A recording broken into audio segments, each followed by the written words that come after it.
Hello guys, तो पूरा syllabus complete कराने के बाद, सीबीएसई का सैंपल पेपर कराने के बाद और बहुत सारी टिप्स एंड ट्रिक्स आपसे शेयर करने के बाद मैं आपको यह बताना चाहता हूं, जब आप पेपर लिखने जाओगे तो आंसर लिखते समय कुछ गलतियां ना कर बैठे। मतलब कैसे आपको आंसर लिखना है वो बताऊंगा, और साथ में सीबीएसई के पुराने टॉपर्स की आंसर शीट का सैंपल आपसे शेयर करूंगा कि इस बच्चे ने ऐसे लिखा था आंसर और उसको पूरे नंबर मिल गए थे। तो आपको यकीन भी आएगा कि हाँ, आंसर की प्रेजेंटेशन किस तरीके से होनी चाहिए। जो आपका इकोनॉमिक्स का पेपर 28 तारीख को है, उससे एक दिन पहले 27 तारीख को सुबह 11 बजे लाइव में जितना भी अभी तक सिलेबस कराया है उसकी पूरी धुआंधार प्रिपरेशन करा दूंगा। सारा सिलेबस दोबारा कंप्लीट करा दूंगा। लेकिन यह बात जरूर जान लो कि आंसर लिखना कैसे है। तुम्हें कभी आंसर आ जाता है यार, मतलब क्वेश्चन समझ में आ गया, उसका आंसर क्या लिखना है वो भी समझ में आ गया, प्रेजेंटेशन की प्रॉब्लम हो जाती है। 5 नंबर का क्वेश्चन आएगा, पूरा ठीक लिखा हुआ है, फिर मिलते हैं 4 नंबर। क्यों मिलते हैं? थोड़ी सी प्रेजेंटेशन की कमी थी। वो प्रेजेंटेशन जान लोगे तो एक सोने पे सुहागा होगा तुम्हारी तैयारी के ऊपर। तो यहां पर कुछ बातें आपसे डिस्कस करूंगा। और आप जानते हो कि इकोनॉमिक्स में आपके पास थ्योरी का क्वेश्चन तो आएगा ही आएगा। इंडियन इकोनॉमी उसके लिए बड़ी पॉपुलर किताब है कि थ्योरी का क्वेश्चन देंगे वहां से, लेकिन वहां से केस स्टडीज भी आने वाली है। एक टेबल का क्वेश्चन आएगा जिसको आपको एनालाइज और इंटरप्रेट करके बताना होगा। लेकिन मैक्रो इकोनॉमिक्स की बात है, वहां पर थ्योरी है, न्यूमेरिकल है, डायग्राम है, तो उसमें कुछ खास बातों का ध्यान रखना है। और नॉर्मल नॉर्मल चीजें आपसे डिस्कस करने वाला हूं, जो चीजें हम बेसिकली भूल सकते हैं। तो गाइस, आपके सामने पेश है things to be remembered while writing the answer. तो पहली बात तो ये कि अपना आंसर आपने पॉइंट वाइज लिखना है और प्रॉपर हेडिंग के साथ लिखना है। अभी मैं क्वेश्चन और उसका आंसर आपसे लिखकर बताऊंगा भी कि क्या उसके अंदर सावधानियां बरती गई हैं। ठीक है, डायग्राम जब भी बनाओगे तो उसको एक्सप्लेन करना। देखो, जब क्वेश्चन में बोला है कि डायग्राम के साथ एक्सप्लेन करो, तो डायग्राम बनाने के बाद डायग्राम के नीचे उसकी एक्सप्लेनेशन देनी बहुत जरूरी है। लेकिन जब क्वेश्चन में नहीं बोला कि डायग्राम बनाओ, तो आप वहां पर अगर एडिशनल डायग्राम बनाते हो तो फिर उसकी एक्सप्लेनेशन देने की जरूरत नहीं है। मतलब वहां आप दिखाना चाह रहे हो टीचर को, देखो मुझे कॉन्सेप्ट की इतनी अच्छी नॉलेज है, वहां आपको वो डायग्राम सपोर्ट जरूर करता है, लेकिन वहां पर डायग्राम की एक्सप्लेनेशन की जरूरत नहीं है। लेकिन जब जब क्वेश्चन में बोला डायग्राम बनाओ, एक्सप्लेन करना मैंडेटरी है, वरना नंबर कट जाते हैं। ठीक है, जहां एग्जाम्पल देने के लिए बोल रहा है वहां एग्जाम्पल जरूर दो। डिफरेंस वाला क्वेश्चन आएगा तो उसका आंसर कैसे लिखना है। मान लो डिफरेंस वाला क्वेश्चन एक आपसे मैं शेयर करता हूं इंडियन इकोनॉमी का। तो दोस्तों, डिफरेंस वाले क्वेश्चन कुछ लोग ऐसे लिखते हैं, एक लिखा है फॉर्मल एम्प्लॉयमेंट और इनफॉर्मल एम्प्लॉयमेंट में डिफरेंस बताओ। तो इधर फॉर्मल एम्प्लॉयमेंट, बीच में लाइन डालना, इधर इनफॉर्मल एम्प्लॉयमेंट। ठीक है ना, फिर उसके पॉइंट्स बनाना, point number 1, point number 2, point number 3। जितने नंबर का क्वेश्चन होगा उतने पॉइंट्स होने चाहिए, अगर क्वेश्चन में नहीं लिखा है कि कितने पॉइंट बताने हैं तो। ठीक है, और वैसे कुछ स्टूडेंट सोचते हैं मैं पहले फॉर्मल एम्प्लॉयमेंट यहां लिख दूं। ठीक है, ये लाइक यहां पर देख लो, यहां पर फॉर्मल एम्प्लॉयमेंट लिखा, हेडिंग बनाई, फिर उसके कुछ पॉइंट्स दे दिए। फिर इनफॉर्मल एम्प्लॉयमेंट लिखा, हेडिंग बनाई, फिर उसके कुछ पॉइंट्स दे दिए। ऐसे वाला डिफरेंस लिखने का तरीका नहीं चलेगा। बीच में लाइन होनी चाहिए, प्रॉपर पार्टीशन डिवाइड होना चाहिए, एक कॉन्सेप्ट इधर, एक कॉन्सेप्ट इधर। डिफरेंस वाले में ध्यान रखना है। फिर न्यूमेरिकल क्वेश्चंस की वैल्यू पे कुछ बच्चे अटक जाते हैं, पेपर हो जाता है, घर पे आते हैं, रोते हैं, परेशान होते हैं, क्योंकि वो गलती क्या कर बैठते हैं कि क्वेश्चन पेपर में नेशनल इनकम का मान लो क्वेश्चन है या इनकम एंड एम्प्लॉयमेंट का क्वेश्चन है, वहां लिखा था 1000, स्टूडेंट ने अपने आंसर शीट में उसकी वैल्यू नोट कर ली 100। तो जीरो वीरो का फर्क ध्यान नहीं रहता कभी कभी, तो उन डिजिट्स को सही से कॉपी करना क्वेश्चन वाली को। और जब भी तुम्हारा आंसर आए तो आंसर के बाद यूनिट्स लगाना मत भूलना। मतलब करोड़ में अगर क्वेश्चन में फिगर्स दी हुई है तो करोड़ में आंसर लिखना, लाख में दी हुई है लाख में लिखना। अगर कुछ नहीं लिखा क्वेश्चन में तो आप सिर्फ यूनिट्स लिख देना। मतलब ये कॉमन चीज है जो ध्यान रखनी है अपने आंसर के लिए। फिर ये न्यूमेरिकल में यूनिट्स मैंने आपको बता दी। अब आपके सामने कुछ सैंपल पेश कर रहा हूं कि क्वेश्चन कैसा आएगा तो आपने आंसर कैसा लिखना है। देखो, ये क्वेश्चन मान लो इंफ्रास्ट्रक्चर की एम्प्लॉयमेंट, इंफ्रास्ट्रक्चर की इंपॉर्टेंस से रिलेटेड है। अभी मैंने आपको इंपॉर्टेंट क्वेश्चन बता रखा है कि infrastructure contributes to the economic development of a country. अभी स्टेटमेंट को सपोर्ट करो, सपोर्ट करोगे तो उसमें इसकी इंपॉर्टेंस लिखनी पड़ेगी।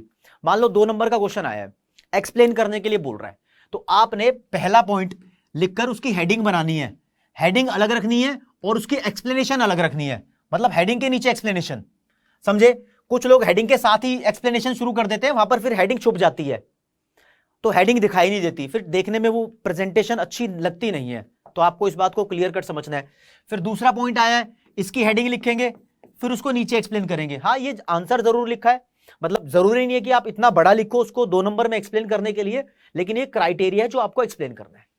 हेडिंग, एक्सप्लेनेशन, हेडिंग, एक्सप्लेनेशन, जितने पॉइंट पूछे हैं उतने ही पॉइंट बताने हैं। ठीक है, अगर डायग्राम वाला क्वेश्चन आ गया, मान लो कि वो बोल रहा है एडीएएस अप्रोच का इस्तेमाल करते हुए इक्विलिब्रियम इनकम कैसे डिसाइड होती है ये बताओ, तो आपने पहले इसका मीनिंग लिखना है, यानी यहां पर लिखोगे मीनिंग और फिर अंडरलाइन करोगे, फिर बताओगे according to AD-AS approach equilibrium level of income is determined at the point where AD is equal to AS। फिर हेडिंग बनाओगे AD की, इसकी डेफिनेशन लिखना चाहो डेफिनेशन लिख दो, नहीं तो यहां काम चल जाता है ऐसे क्वेश्चन के अंदर। Under to sector economy it has two components, दोनों कंपोनेंट के A और B करके नाम बता दो, C होता है I होता है। फिर एग्रीगेट सप्लाई कर्व के बारे में बताना है तुम्हें, इसके दो कंपोनेंट C और S होते हैं। इसके बाद बनाना है डायग्राम।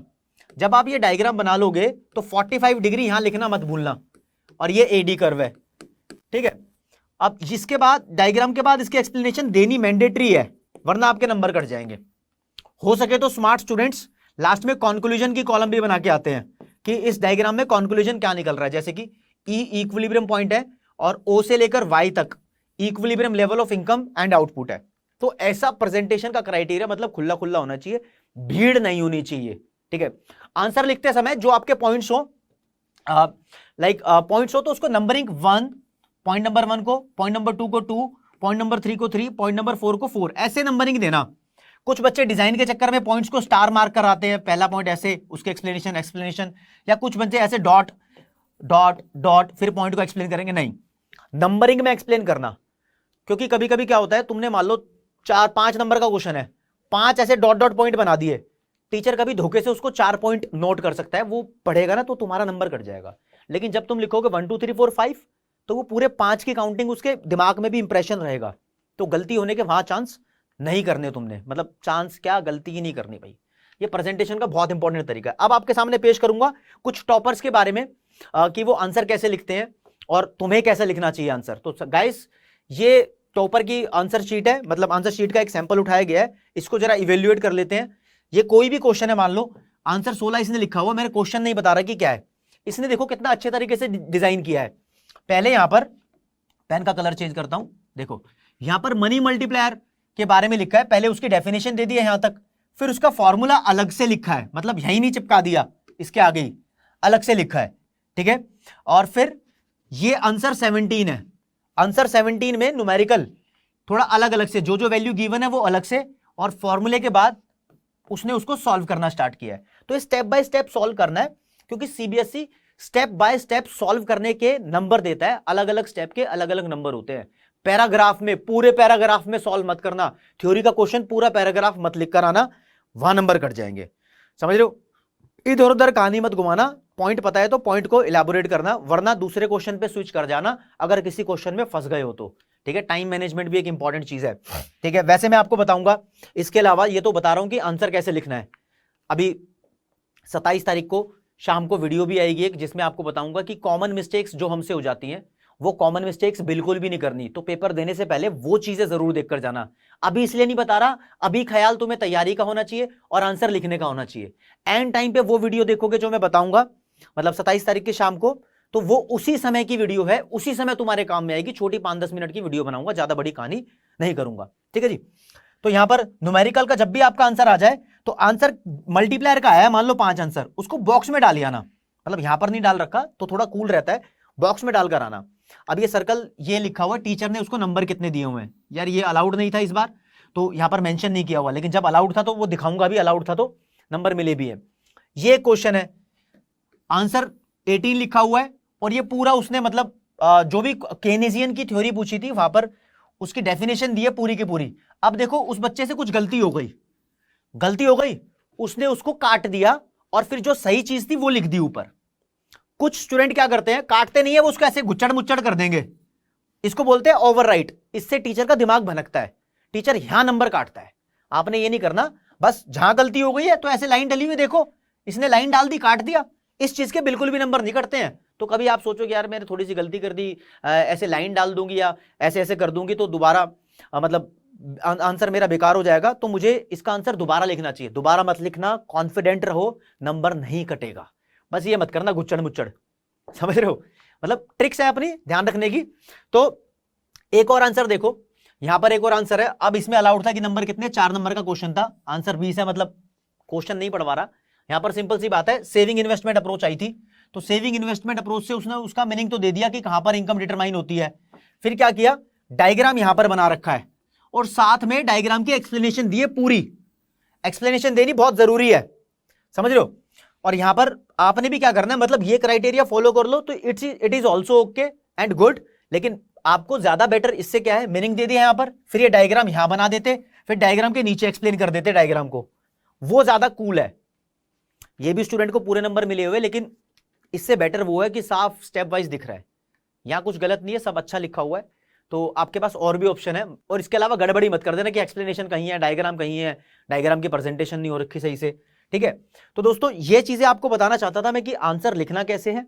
तो आंसर लिखना बहुत इंपॉर्टेंट है। अगर आपका फिर भी कोई डाउट है तो आप एक्सप्लेनेशन में, मतलब एक्सप्लेनेशन कह रहा हूं, कमेंट सेक्शन के अंदर जाके बिल्कुल कोई भी डाउट पूछ सकते हो, मैं उसका वहीं पर जवाब देकर उसको खत्म करूंगा। नहीं तो कल सुबह 11 बजे आऊंगा लाइव, और लाइव आकर पूरा कोर्स सिलेबस दोबारा करा रहा हूं। तो दिल थाम कर बैठिए कि कल सुबह लव सर दोबारा पूरा कोर्स करा देंगे, और अपने फ्रेंड्स को बता दो कि अभी तक भाई पढ़ाई नहीं करी है तो 11 बजे लव सर आ रहे हैं लाइव, वहां करा देंगे पूरा का पूरा सिलेबस, जल्दी ही कंप्लीट करा दूंगा, समझे। तो गाइस उम्मीद करता हूं कि आपने ताबड़तोड़ तैयारी शुरू कर दी है, नहीं भी करी तो कल सुबह तुम्हारा साथ दे ही रहा हूं। तो चैनल को अभी तक सब्सक्राइब ही नहीं किया तो फटाफट से कर दो, वीडियो को लाइक कर दो, अपने फ्रेंड दोस्तों से शेयर कर दो, और अपना और मेरा दोनों का मनोबल बढ़ा लो। तो आज के लिए इतना ही। जय हिंद, जय भारत, नमस्कार।